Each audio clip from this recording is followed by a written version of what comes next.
King of নলেজের আজকের উপস্থাপনায় ভয় সমগ্র থেকে বিভূতিভূষণ বন্দ্যোপাধ্যায়ের লেখা একটি গল্প পৈতৃক ভিটা। চলুন শুনে নিই আজকের গল্প পৈতৃক ভিটা। মধুমতি নদীর ওপরেই সেকালের প্রকাণ্ড কোঠা বাড়িটা। রাধামোহন নদীর দিকের বারান্দাতে বসে একটা বই হাতে নিয়ে পড়বার চেষ্টা করলো বটে, কিন্তু বইয়ে মন বসাতে পারলে না। কেমন সুন্দর ছোট্ট গ্রাম্য নদীটি, ওপারে বাঁশবন আমবন বহুকালের, ফলের বাগান যেন প্রাচীন অরণ্যে পরিণত হয়েছে। একা এত বড় বাড়িতে থাকতে বেশ লাগে, খুব নির্জন। পড়াশুনো করবার পক্ষে কিংবা লেখাটেখার পক্ষে বেশ জায়গাটি। তাদেরই পৈতৃক বসতবাটি বটে, তবে কতকাল ধরে তাদের কেউ এখানে আসেনি, কেউ বাস করেনি। রাধামোহনের বাবা শ্যামাকান্ত চক্রবর্তী তার বাল্য বয়সে এ গ্রাম ছেড়ে চলে যান মেদিনীপুরে তার মামার বাড়ি। সেখান থেকে লেখাপড়া শিখিয়ে মেদিনীপুরে ওকালতি করে বিস্তর অর্থ উপার্জন করেন এবং সেখানে বড় বাড়িঘর তৈরি করেন। সব গ্রামে যে একেবারেই আসেননি তা নয়, তবে সে দুই একবারের জন্য এসে বেশি দিন থাকেন উনি। অত বড় পয়সাওয়ালা উকিল থাকলে তার চলতো না। গ্রামের বাড়িতে জ্ঞাতি ভাইরা এতদিন ছিল, তারা সম্প্রতি এখান থেকে উঠে গিয়ে অন্যত্র বাস করছে। কারণ গ্রামে বসে থাকলে আর সংসার চলবার কোনো উপায় হয় না। যা কিছু জমি জমা আছে না দেখলে থাকে না। বাড়িটারও একটা ব্যবস্থা করতে হয়, নইলে বাড়িঘর সব নষ্ট হয়ে যাবে।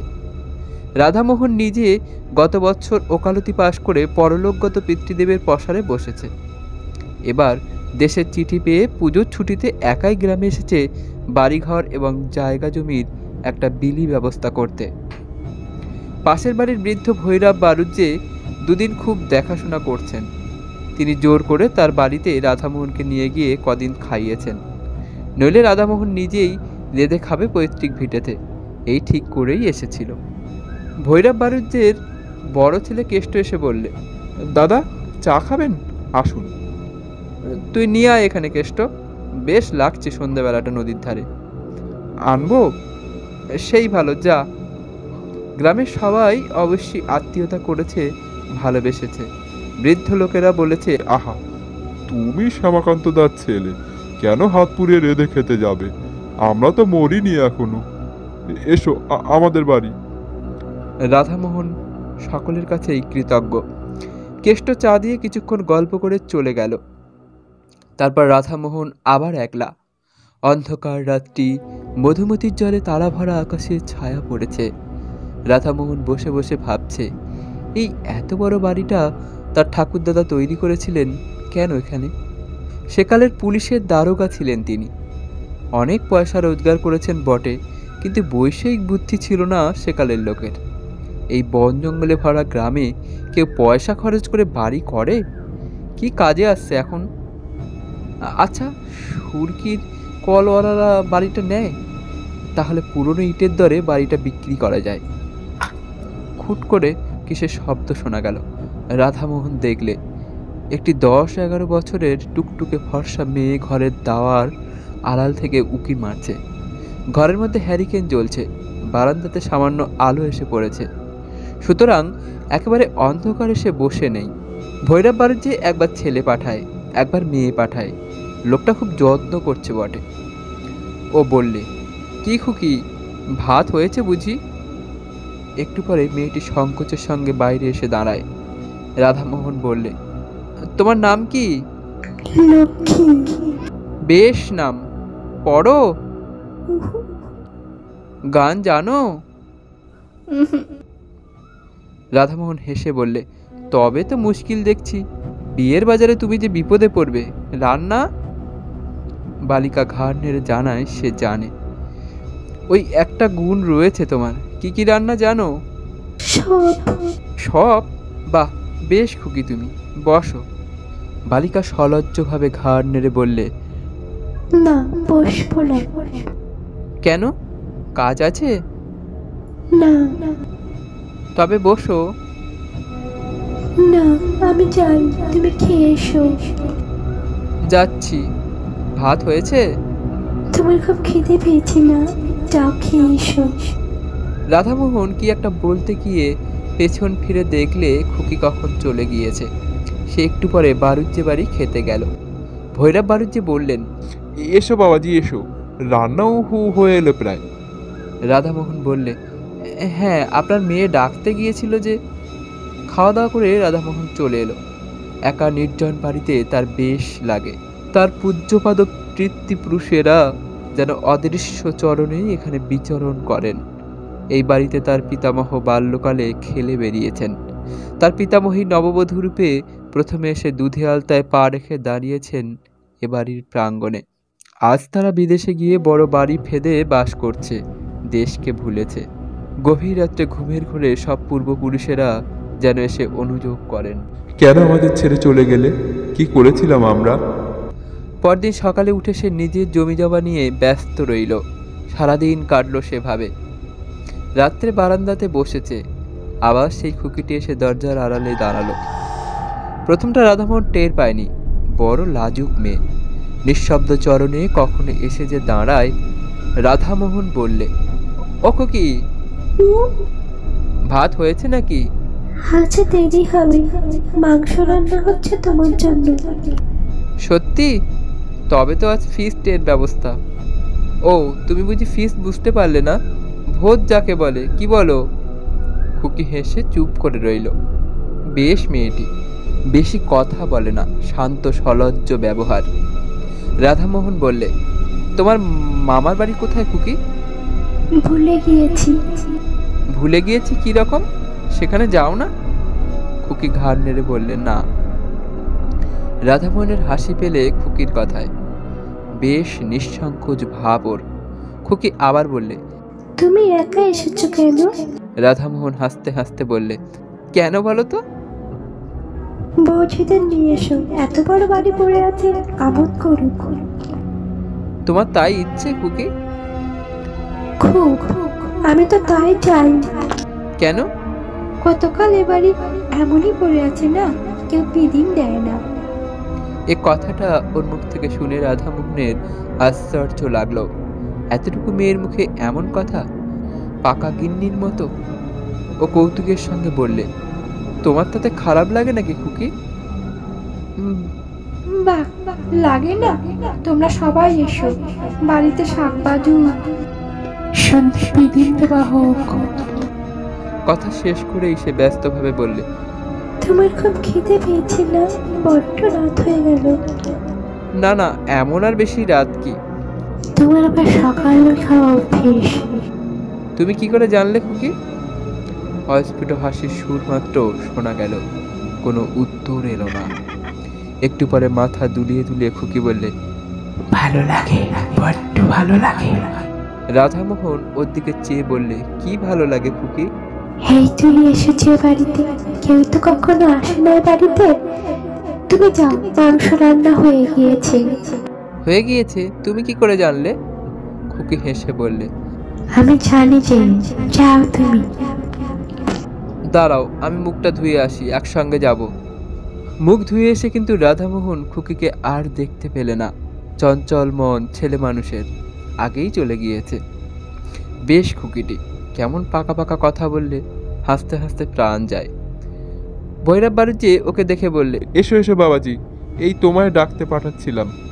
আজ একটু রাত বেশি হয়ে গেল, একটু মাংস নেওয়া হলো আজ। বাল রোজ রোজ ডাল ভাত ওরা খেতে পারে না।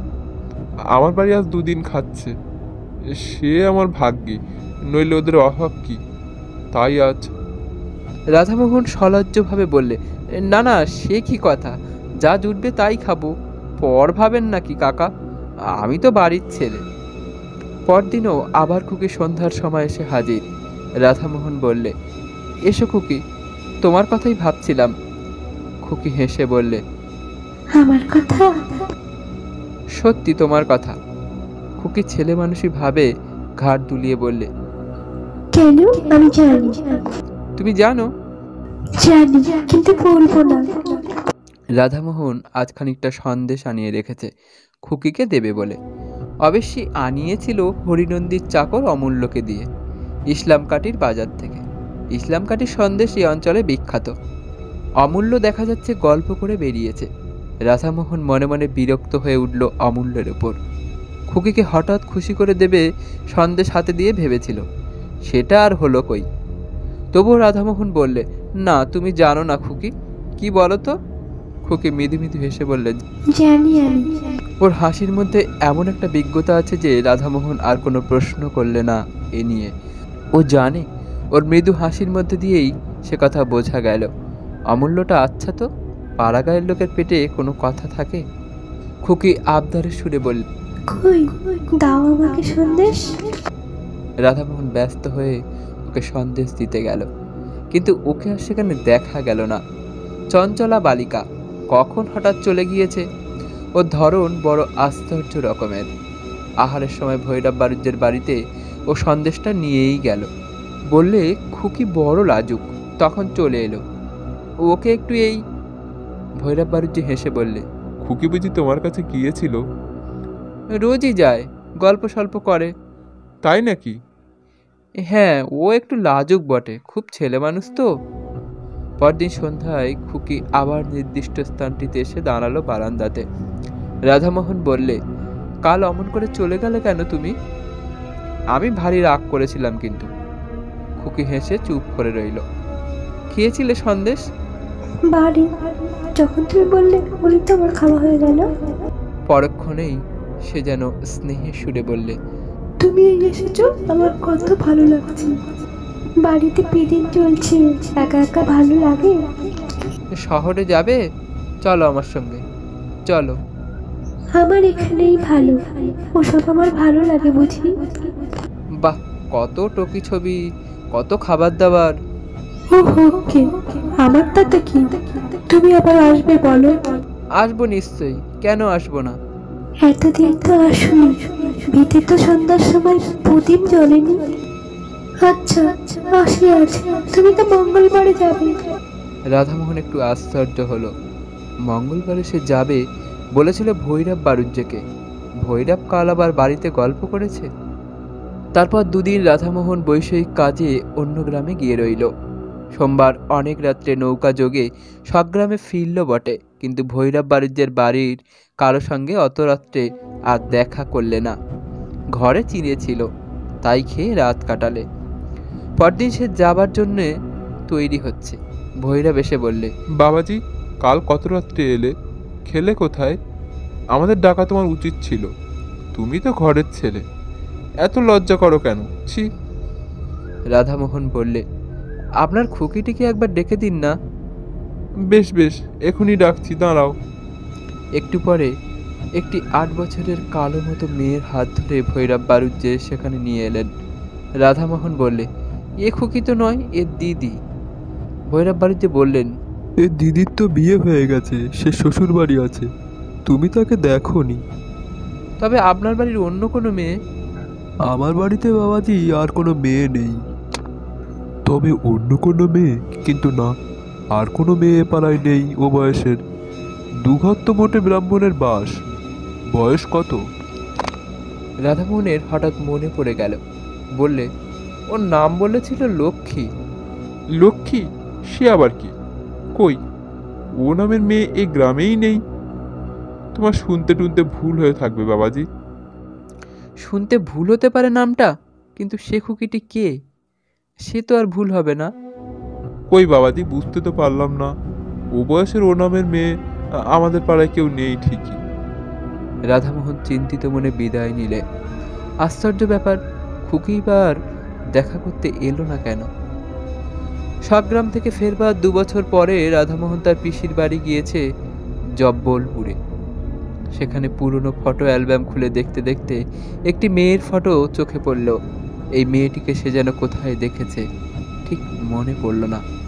পিসিমাকে ডেকে ফটোটা দেখাতে তিনি বললেন, একে তুই দেখবি কোথায়? ও তো আমার ছোট বোন, তোর ছোট পিসি। 12 বছর বয়সে মারা যায়, তখন তুই কোথায়? তোর মায়ের বিয়েই হয়নি। আমরা তখন সব আমাদের গাঁয়ের বাড়িতেই থাকি। তারপর পিসিমা যেন কতকটা আপন মনেই বললেন, আহা, একটু একটু মনে হয় ওকে, বেশ দেখতে ছিল। সে আজ 40 বছরের কথা। তারপর তোর বাবাও দেশ ছেড়ে মেদিনীপুরে চলে এলো। দেশের বাড়িতে যাওয়াই হয়নি। বিয়ের পর একবার গিয়েছিলাম, সেও আজ 20 বছর আগের কথা। রাধামোহন অবাক হয়ে চেয়ে রইল অ্যালবামখানা হাতে করে। হঠাৎ মনে পড়াতে বললে, কি নাম ছিল ছোট পিসিমার? পিসিমা উত্তর দিলেন, লক্ষ্মী। এতক্ষণ শুনছিলেন বিভূতিভূষণ বন্দ্যোপাধ্যায়ের লেখা গল্প পৈতৃক ভিটা। গল্পটি মনোগ্রাহী হলে চ্যানেলটি সাবস্ক্রাইব করে পাশে থাকবেন। ধন্যবাদ।